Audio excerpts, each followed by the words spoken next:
السلام عليكم، ازيكم عاملين ايه؟ يا رب تكونوا بخير وبافضل حال.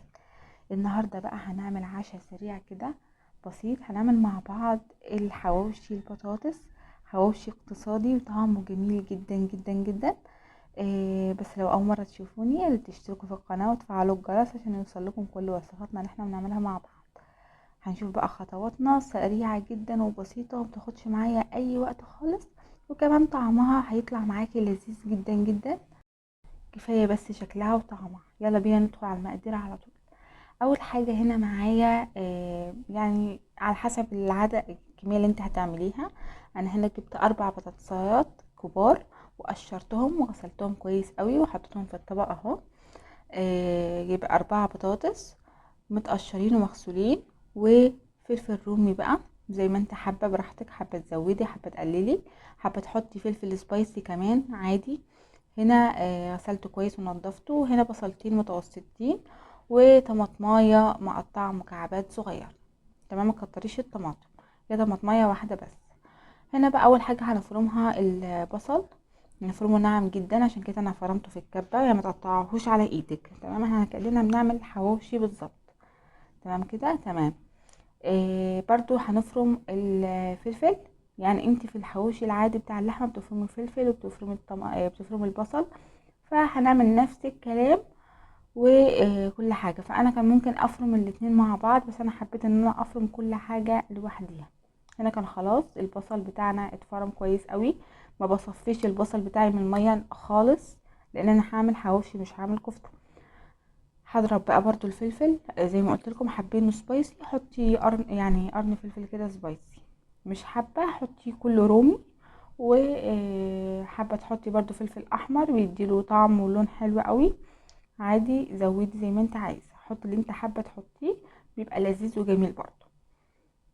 هنا خلاص كده كده الفلفل والبصل وباقي المكونات جاهزين. كده فاضل معايا ايه؟ البطاطس.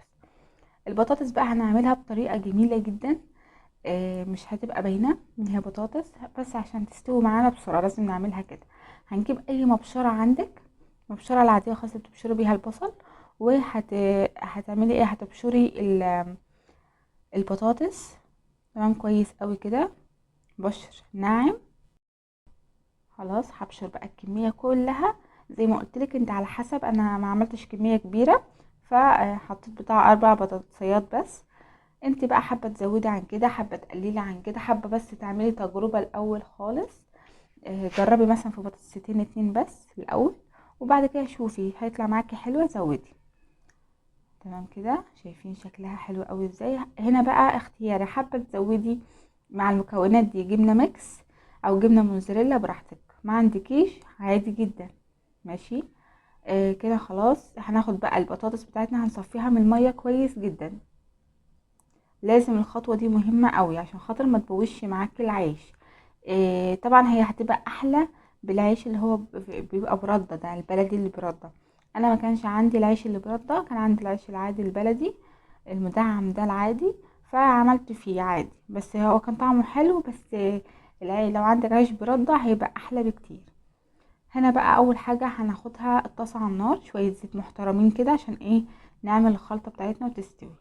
حطيت بقى الاول خالص، استنيت الزيت يسخن، بعد كده نزلت بيه كمية البطاطس كلها في الاول خالص. قبل ما تنزلي اي مكونات انزلي بالبطاطس، لان البطاطس هي اللي هتاخد سوا اكتر من اي مكونات تانية. تمام، هفضل اقلب في البطاطس لغاية لما ايه، انا مش عايزاها تاخد لون، انا عايزاها تستوي. او حتى لو اخدت لون لغاية ما تحتاج تستوي هتبقى واخدة اللون الذهبي الفاتح جدا، مش عايزاها تبقى ناشفة معايا. تمام. هنا بقى كان خلاص يعني ابتدت ان هي تدخل في نص السوا. رحت نزلت على طول بالبصلايه اللي انا مفرماها، وكمان الفلفل، عشان انا برضو عايزاهم يتبلوا مع البطاطس. بس مش بنزل بيهم غير لما بضمن ان البطاطس خلاص بدأت تدخل في السوا. تمام، هي نية بس لسه بدأت تدخل في السوا. حطيت بقى معلقة ملح كده، وشوية كمون، وفلفل اسود، توم باودر، بصل باودر. لو عايز تستغنى عن ده كله، لو عندك بهارات حواوشي حطي بهارات حواوشي، بتدي طعم تيست حلو قوي. محدش اصلا هتخيل ان دي بطاطس. عشا خفيف جدا، ممكن ينفع في الغدا، فطار سريع. بجد ما خدتش اي وقت خالص معايا. هنا كان خلاص البطاطس يعني ممكن دقيقتين 3 وحطف عليها، كانت خلاص قربت تستوي قوي. رحت نزلت على طول بالطماطمايه، ما تكتريش الطماطم عشان خاطر العيش بتاعك ما يبوش او ما تعملش معاكي زي صوص كده، بيبوش معاكي العيش. تمام. هديله تقليبه كده وهسيبه بس دقيقتين 3 كده لغايه لما الطماطم كمان تتشمع مع باقي المكونات، والبطاطس اضمن ان هي استوت تماما. وخلاص كده يعني 10 دقايق وكانت البطاطس تمام معايا ومستويه. شايفين اللون؟ يعني انا مش محمراها قوي، كاني بقلي بطاطس عشان خاطر ما تنشفش مني. كده كان خلاص عدى بقى الوقت وكانت استوت جدا جدا جدا، بس محتفظه بشكلها. يعني شايفين محتفظه بشكلها ازاي؟ بس مستويه، يعني مش بطاطس مهروسه، لا، بطاطس مبشوره. اهو ده العيش اللي بقول لكم عليه. انا كان عندي شويه جبنه ميكس زي ما قلت لكم، هحط جبنه ميكس. انت ما عندكيش ممكن تستغنى عنيه خالص. ده العيش بقى اللي هو مش برده، العادي خالص المدعم بتاع الفرن. فكان عندي، ما كانش عندي رده بصراحه، بس انا بحب برده بصراحه، بيبقى طعمه خطير جدا. حتى في الحواوشي اللي هو باللحمه بيبقى خطير. بس هو ده برضو طعمه جميل جدا، بس بيبقى ناشف سنه عن اللي برده. تمام. للناس اللي بتحب الحاجه مقرمشه شويه.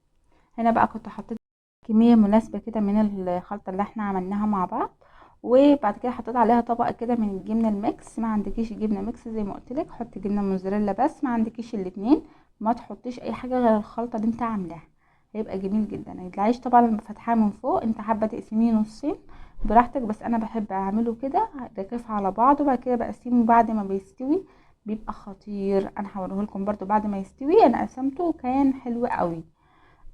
طبعا الجبنه بتدي طعم حلو جدا في الوصفه دي.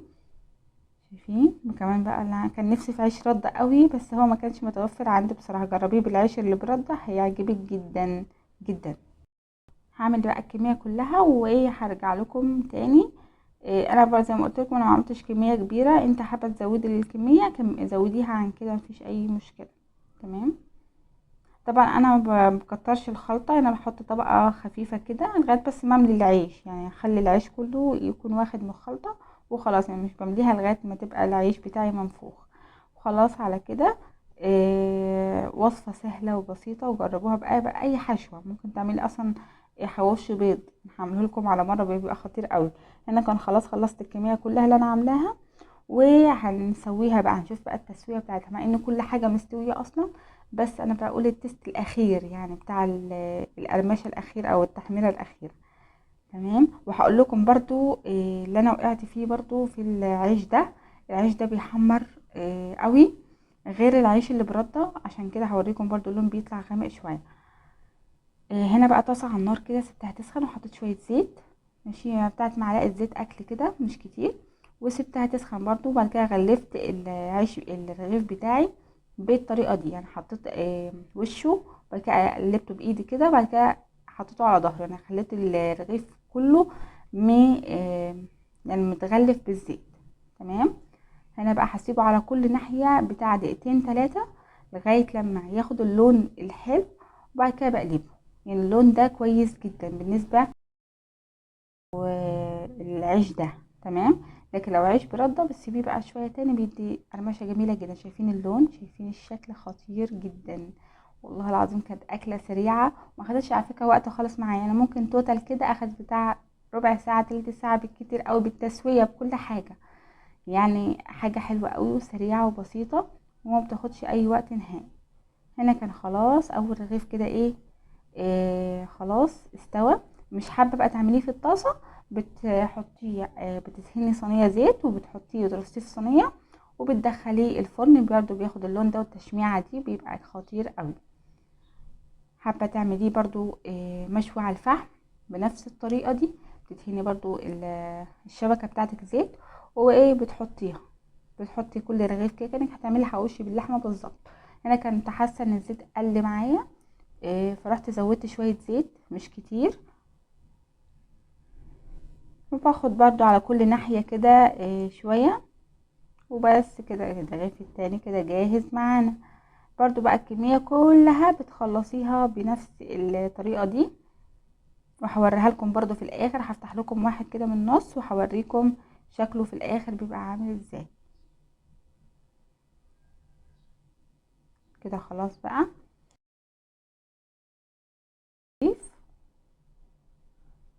خلاص بعد كده هنا بقى طبعا الطاسه لما بتسخن قوي ممكن توطي تهدي النار، تخلي النار وسط عشان خاطر ما تحرقش معاكي العيش. تمام، عشان خاطر طبعا النار في الاول بتبقى مثلا سخنه، لكن في النص كده بتبقى ان هي سخنه قوي، فانتي لازم تعملي التست ده. تمام، لو لقيت النار بتاعتك عاليه قوي ممكن تحرق معاكي الرغيف، لا خلي النار وسط معاكي شويه، هيطلع لك اللون الذهبي الجميل ده. تمام كده. كده برضو اهو خلاص هخلص الكميه كلها وارجع لكم. هنا بقى كان خلاص خلصت بقى. هنجرب واحد بقى مع بعض. اخدت رغيف منيهم، شايفين القرمشه، انا بحاول اوريكم القرمشه واللون، اللون بجد كان خطير. بس في كام واحد كده بس هو حمر مني زياده عن اللزوم، بس عشان العيش بس. شايفين الشكل، شايفين شكله. حد يقول ان ده حواوشي بطاطس؟ يا جماعه ده احلى من اللحمه بكتير جدا، واقتصادي وجميل، والاولاد كمان عندك هيحبوه. ينفع في الغدا، ينفع في الفطار، ينفع في عشاء سريع، ينفع في جوع اخر الليل، ينفع في حاجات كتير قوي. وبألف هنا وشفا اللي هيجربوا.